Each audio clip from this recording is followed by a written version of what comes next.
एक बार की बात है। किसी शहर में एक बड़े से पेड़ पर एक पक्षी रहता था जिसका नाम रिक था। सबसे चौंकाने वाली बात तो ये थी कि उसका मल सोने में बदल जाता था। ये किसी को भी पता नहीं था। एक बार उस पेड़ के नीचे से एक शिकारी गुजर रहा था। शिकारी पेड़ के नीचे आराम करने के लिए ठहरा। वो आराम ही कर रहा था कि रिक पक्षी ने उसके सामने अपना मल त्याग दिया। जैसे ही पक्षी का मल ज़मीन पर पड़ा, वो सोने में बदल गया। ये देखते ही शिकारी बहुत खुश हुआ और उसे पकड़ने की योजना बनाई। रिक जाल में फंस गया और शिकारी उसे अपने घर ले आया।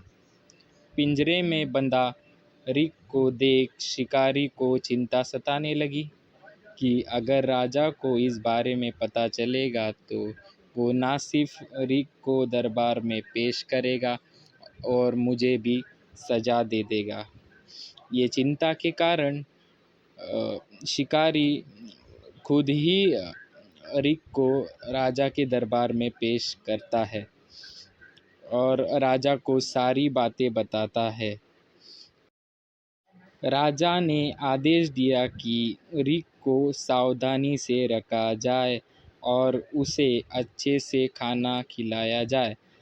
ये सब सुनने के बाद मंत्री ने राजा को कहा, आप इस बेवकूफ़ शिकारी की बात पर भरोसा मत कीजिए।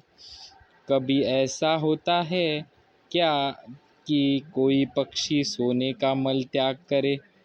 इसलिए अच्छा होगा कि इसे आज़ाद करने का आदेश दे।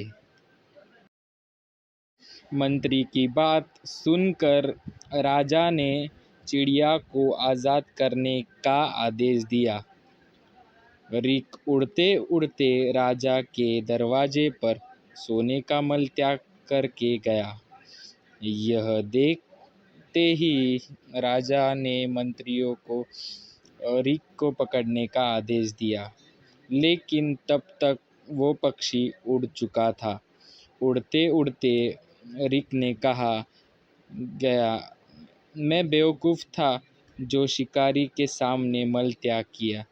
शिकारी बेवकूफ़ था जो मुझे राजा के पास ले गया।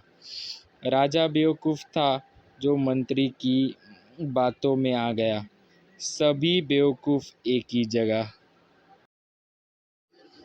कहानी से हमें ये सीख मिलती है कि कभी भी दूसरों की बातों में नहीं आना चाहिए और अपने दिमाग से भी काम लेने चाहिए।